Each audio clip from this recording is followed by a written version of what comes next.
Welcome back mga kabayan. Nagbabalik po muli ang inyong lingkod upang magbigay sa inyo ng mga bago at nagbabagang mga balita.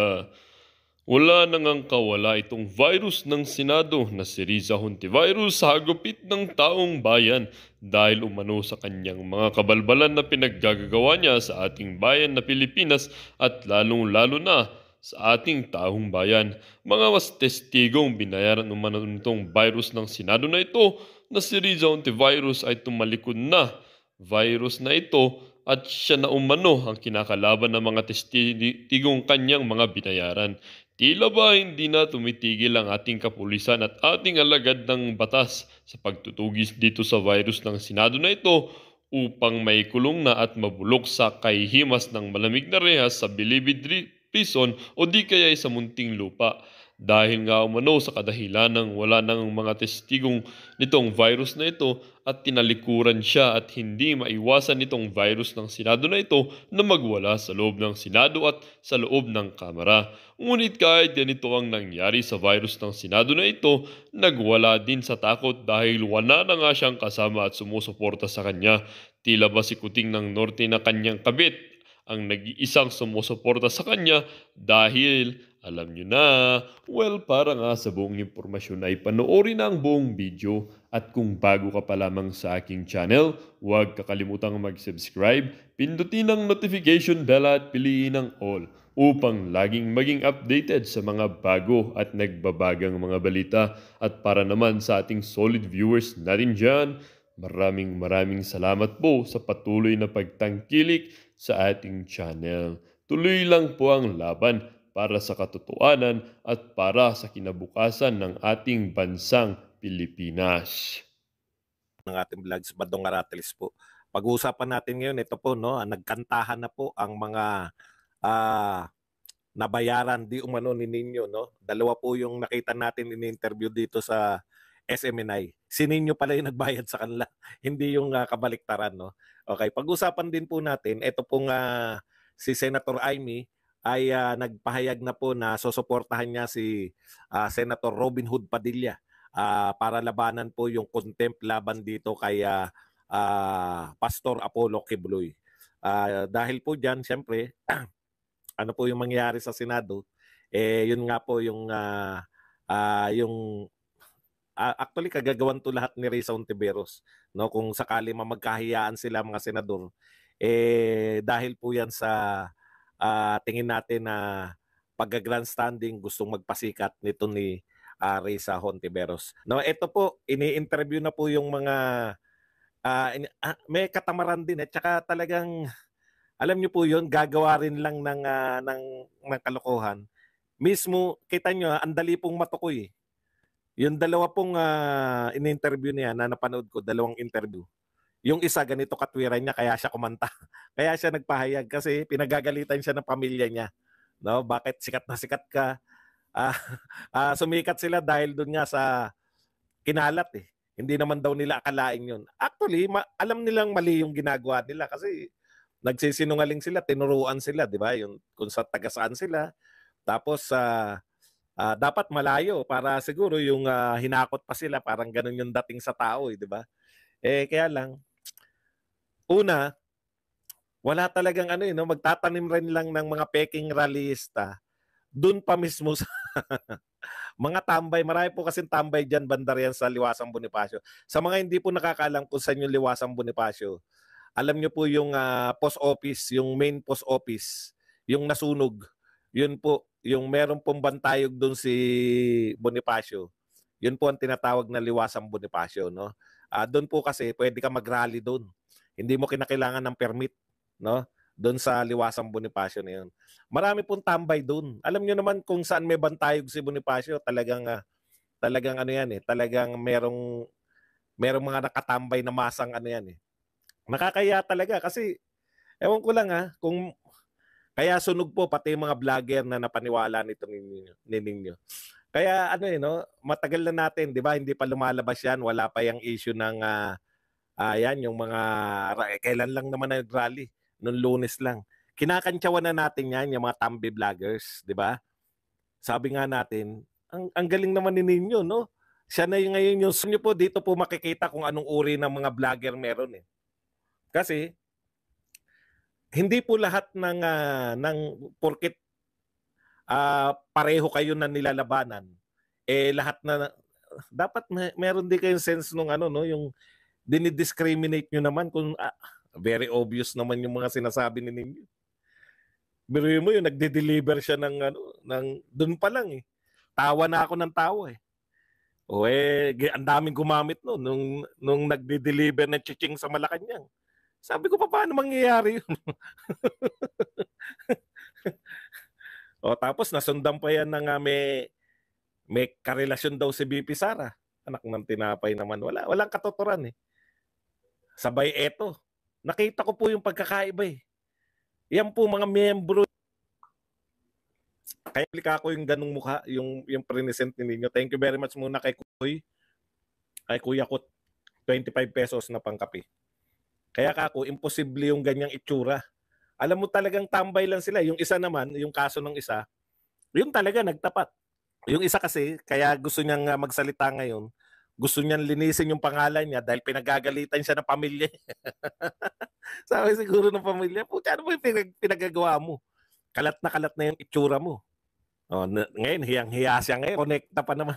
Panoorin nyo na lang uli ng replay. Tuloy-tuloy na pag-replay. Siguro si Ninyo, talagang mahina rin eh. Biruin mo, doon nagrarally. Ang rally po ngayon, parang araw-araw na rally nila dyan sa Liwasang Bonifacio. Nakatambay lang doon yung mga tao, di ba? Makikita mo naman eh, silang-sila mismo eh. Sinabi po nung isa, binayaran daw sila ni Ninyo na 100. Pareho eh. Binayaran ng 100. Ano kaya sasagot ni Ninyo? Ano kaya isasagot? Ano kayo, no? Kuryente. Sa bagay, wala namang kuryente dyan sa mga tao na yan. Sa mga vlogger na tambalos-los at BBM, wala naman silang pakialam. Ang importante sa kanila, masiraan nila yung mga Duterte. Wala namang basehan yung... tignan nyo to. May dalawang sikat na vlogger ng BBM, pinakalat nila yung kay BP Sara na ghost student. Ano kayo ngayon? Asa na yung ghost student nyo? Hindi nyo rin masustain, no? Kasi wala naman eh. Yan yung problema sa inyo. Makakita kayo ng... Pasalamat nga kayo, yung mga Duterte, hindi mahilig mag Alam po ninyo, pasalamat po kayo. Ako po yung mga organize nyo ng sa inyo lang po yan ha. Baka sabihin nyo ako, kasama ko dyan. Yung kayo bilang mga gusto nyong atin lang ako riyan pero hindi po aking organization. Baka sabihin nyo akin po yan ha. Wag na lang natin ituloy yan. Wag na lang muna. Mga boss, yung mga ayoko na yan. Nakakadala po eh. Mamaya may mangyari na naman dyan. Ako na naman nasisi niyan. Tama na lang po. Manood na lang po kayo. Wag na po yung meet and greet. Maggawa na lang kayo ng GC nyo. Ganun na lang po. Ayoko na ng ganyan. Nakakadala po yung mga ganyan. Wag na po. Hindi ko naman po kayo mga personal na kilala. Wag na lang. Magkaka-issue pa yan. Ha? Ayoko na dyan. Dala na ako sa kita-kita na yan. Mag-meet na lang kayo, mag-friends na lang po kayo, wag na po yan ganyan. Ayoko na, kayo na lang ba? Hindi ako atin dyan, ayoko na yan. Hindi ko pa kayo nakikita, hindi ko pa kayo kilala, wag na lang. Kasi sakit lang ng ulo yan, mga meet and greet na yan. Ayoko na po yan, kayo na lang. Makikipag-meet and greet na lang po ako sa mga rally. Okay? Wag na po yung Pasensya na po kung sino man yung ayoko na yan. Nag-afterthought ako, wag na po yan, wag na po kayo mag-organize niyan. Binabanata ko daw siya, hindi ko nga siya kilala eh. Okay. Yung pong nagsasabi ng mga meet and greet, wala po akong yan ha. Ayoko na po yan. Kalimutan nyo na po yan.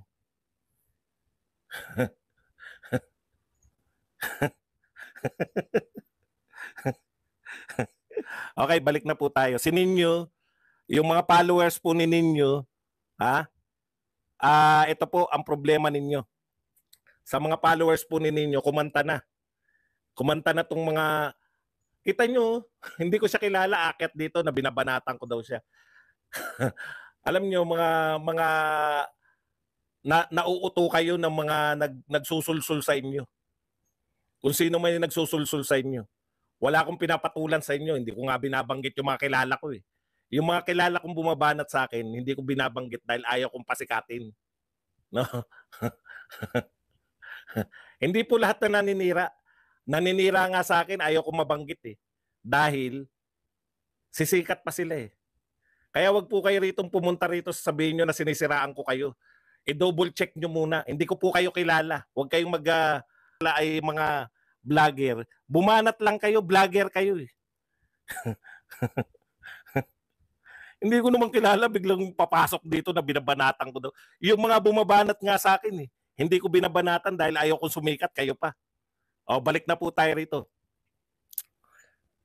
Ang sabi naman po ng isa, 10 silang kinuha, tigwa 100. Para magsinungaling sila na sila po ay ay pupunta sa anong tawag doon? Kunwari taga-ibang lugar. Ang problema ni ninyo, ang kinuha niya, hindi man lang yung humakot ng hindi na makikita ng mga taga-SMNI. Mga tambay lang po ng Liwasang Bonifacio. No? Ayan po, wag po, hindi ko po binabaliktad. Nariyan po, manood lang po kayo. Hanapin nyo lang po yung SMNI. Ini-interview po sila. Okay.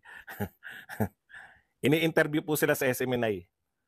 Asan na ba yung mga rito? Huwag mong baliktarin. Okay na. Hindi ko binabaliktad si ninyo.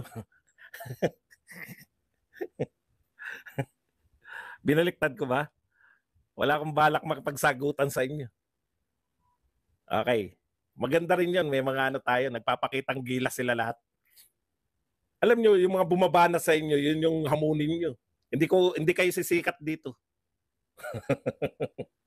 Hindi ko kayo bibigyan ng puwang para magsisikat.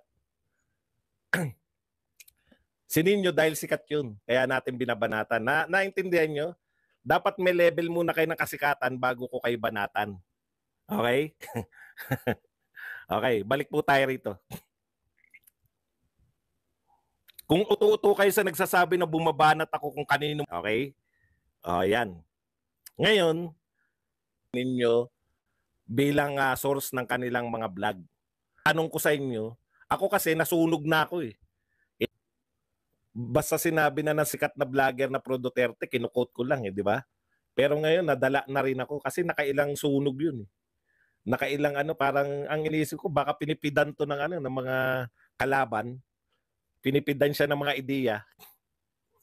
Tapos, yung pagpipid sa kanya ng mga ideya, akala niya, galing sa reliable source. O pati ko nasunog noon. Pero nagsasabi ko, di ba? Nakailang sunog ako. Kaya, ang ine-expect ko dito kay magamit ka ninyo, hihintayin namin na kayo umamin. Na kayo nasunog. Kayo ay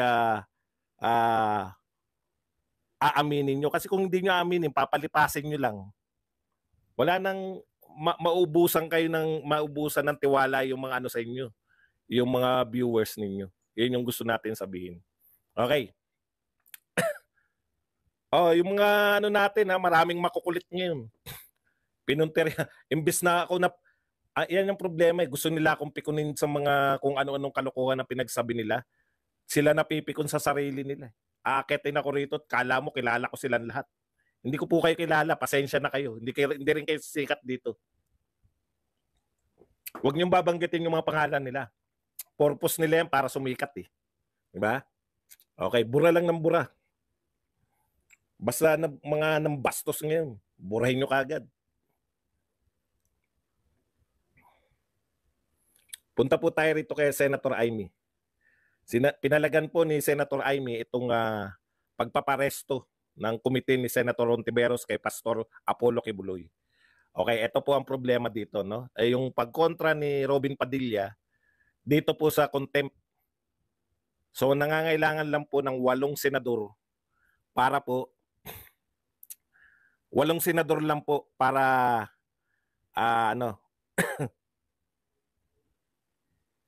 hindi po makontempt. Biglang umonte, naglabasan na yung mga buburahin.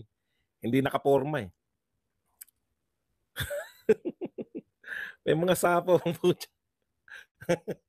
Huwag niyo pong babanggitin sila kung vlogger sila. Una, hindi ko kilala yung mga yan.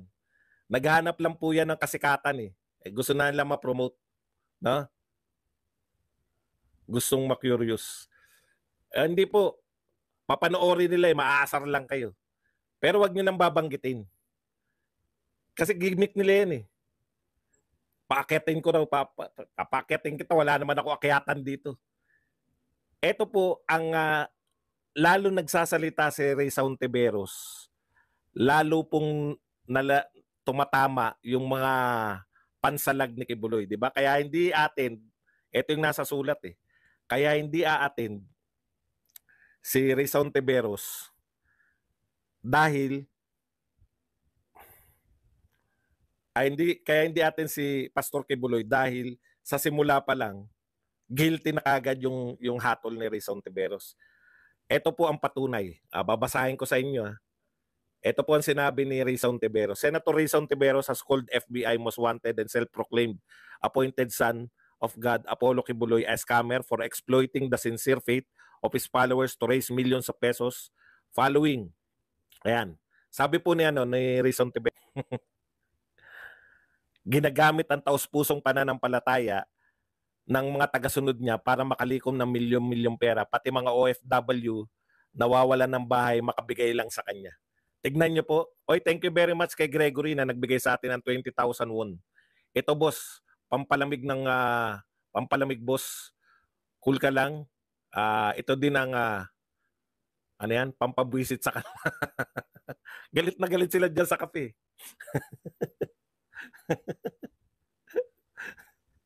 Okay. Tignan po ninyo. Paano ka aatin kung ikaw si Kibuloy? Wala pang naririnig sa... Ulitin ko. Baka naburay. Di ba? Kung kayo si Kibuloy, naririnig nyo na sinasabi ni Ray Sauntiveros na scammer si Kibuloy, ginagamit mo yung mga milyon-milyon mong kasapi para ikaw ay magkamal ng... ginagamit mo yung mga kasapi mo para magkamal ka ng milyon-milyon. Di pinapatunayan mo lang yung sinasabi ni Kibuloy na bias ka na agad talaga. Kasi, di ba? Pero ito po ang tanong ko. Madam Ray Sauntiveros, bakit isang side lang, yung mga kontra lang kay Kibuloy, yung naiimbitahan ninyo? Samantalang napakarami ng lumabas sa social media, nagpakilala sila, na-interview pa nga nila KPL eh. Mga vlogger na i-interview. Itong mga tapos dun diyan sa rally, ang dami po nagpapatunay na pinabubulaanan nila yung sinasabi nung mga witness against Pastor Kibuloy. Ang tanong ko lang, bakit hindi mo naman iniimbitahan bilang resource speaker? Bakit si Kibuloy lang yung gusto mong sumagot? Bakit hindi mo pasagutin din tong iba kung ayaw pa ni Kibuloy? Siguro naman hindi rin sila tatanggi na humarap diyan. Yung kung meron ka talagang spirit of fairness, di ba? Yun eh. Kasi kung marami rin yung magpapatunay na pinabubulaanan nila yung sinasabi nitong mga witness mo against Kibuloy, di makakatulong po yun sa mamamayang Pilipino sa pagsusuri nila kung sino talaga mas tama. Nagsasalita ka na kagad. Wala pa naman kayong committee report. May committee report na ba kayo na yan yung konklusyon?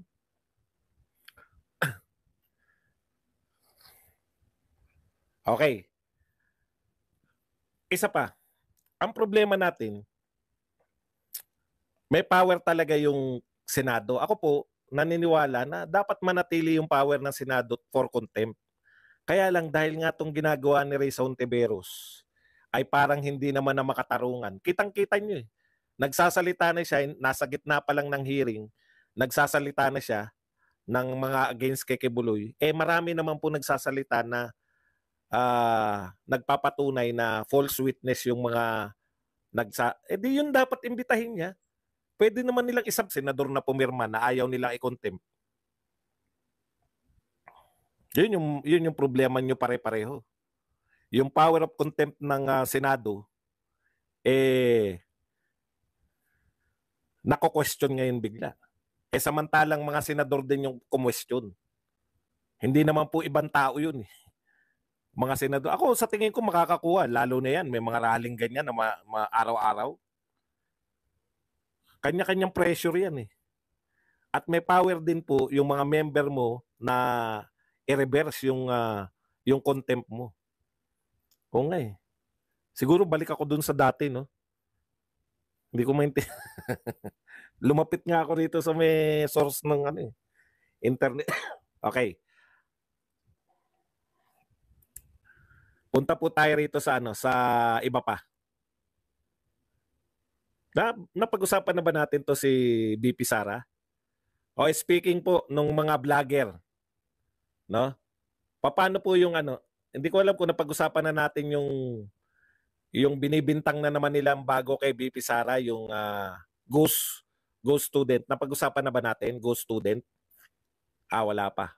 Maraming salamat muna kay BP Sara kasi dinalaw niya tong ano, dinalaw niya yung napatay na Police Corporal Gilbert Joson Amper, no? Ito po tapos na to. Yung pagdalaw niya sa namatay sa pulis. Pasensya na kayo, yung memory ko. Hindi po. Yung ngayon po to. Okay. Dumalaw po si BP Sara sa namatay na yung magsaserve ng warrant of arrest. So mabuti naman at ganun pa rin. Ganun pa rin panawagan natin. Sana minsan, no? Kasi maganda po itong ginagawa ng mga Duterte na to, ng mga mag-amang Duterte. Nakakatuwa po yun. Yung nagdadalamhati po sila eh. Yung mga sundalo, mga pulis, na nagsilbi ng tapat sa mamamayan, namatay sa serbisyo. Grabe po yun, di ba? Yun ang tunay na sakripisyo, namatay ka sa service. Yung madalaw po sila ng Vice President, malaking bagay po yun eh, sa moral ng pamilya nila. Vice TV Vlogs, thank you very much sa 10 Saudi Arabian Riyal. Okay. Isa pa, yung kino-question natin, yung mga regular na binabanatan natin dito, sila Bukbok, tsaka yung mukhang hindi naliligo. Baka kala niya siya yung mukhang hindi naliligo, hindi ikaw yun, Brad. Nasaktan ka ba? Mukha ka rin bang hindi naliligo? Huwag na nating paramihin. Kasi yan, naghahanap lang ng engagement yung mga yan, no? Mga patawa. Siguro may nagsabi, binabanatan ka ni Badong. Sugod naman eh. Paakyatin mo ko. Saan ka naman aakyat dito? Wala po akong pinaakyat dito. Ano kayo, siniswerte? Wala na akong nadadalawahan na ako dyan sa mga ano na yan. Mga ututo kayo eh. Nagpapauto kayo sa mga nagpapagalit sa inyo eh. Maghanap kayo ng tape muna. Ano, bago kayo sumugod. Nakakaawa ang pinatutunayan nyo lang yung mga paniniwala ko eh. Assuming kayo, pilim-pili yung mga binabanatang kong vlogger, inassume nyo na kayo kasama kayo ron. Ilan lang yung mga binabanatang kong vlogger eh. Yung isa, hindi dapat yon, di ba? Yung JDB. Hindi pa siya nakaabot sa level ng babanatan ko. Kaya ako binabanatan yun. Iba naman, iba yung galit ko dun. Tambay dito dati yun eh. Yun yung galit ko ron. Kayo po. Marami na tayong naliligo. Thank you very much, Gregory, sa 10,000 na won. Nanggigigil ako sa internet. May partikular na tao po yun, hindi po. Meron din bumabanat sa akin, hindi ko po binabanatan dahil sisikat lang eh. Mga naman, hindi kayo bumabanat sa akin. Kung saan-saan lang kayo galing eh. Pasikat muna kayo bago kayo mag-aakyat dito na binanatan ko kayo. Namimili ako ng binabanatan para kayong mga tukmolins. Okay. At dito kay BP Sara, yung ini-issue po nila na student, ghost student. Ito lang po masabi ko, no. Kung hindi ba naman kayo ututo, tignan nyo, walang nagsasalita sa mga dilawan, walang nagsasalita na media. Kasi wala pong issue. Clerical error, sinagot pala ng DepEd yun, clerical error yung sinasabi. Yun po yun, no? Clerical error lang, kita nyo, kayo na lang mga vlogger yung bumabanat doon. Wala naman po kasi. Unlike nung confidential fund, meron talagang confidential fund. Kaya may binabanatan yung media. Yan ba naman media, mapapalagpas nila yun kung meron? Doon po nakikita na kahit walang malinaw na banat, basta narinig nyo na may vice president, may ghost student, banata na natin to. O yun po yung pagkakaiba ng mga may konting talinong vlogger sa mga katulad ninyo. Oh, alam ko pinalulutan ni Chuy naman ninyo Barsaga, congressman eh. Hindi nyo ba alam na pamangkin ni Barsaga na congressman yan si ninyo? Kandingon boss, Kandingon. Well, dito nga nagtatapos ang bidyong ito.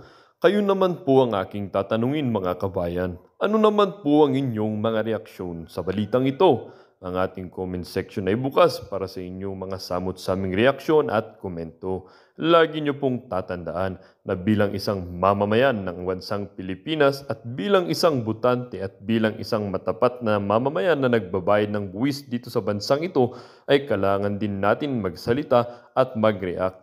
Huwag kakalimutan, do not let your thoughts left unspoken. As citizen of this country, your thoughts matters. Muli po, kung bago ka pa lamang sa aking channel, huwag kakalimutang mag-subscribe at pindutin ang notification bell upang laging maging updated sa mga bago at nagbabagang mga balita.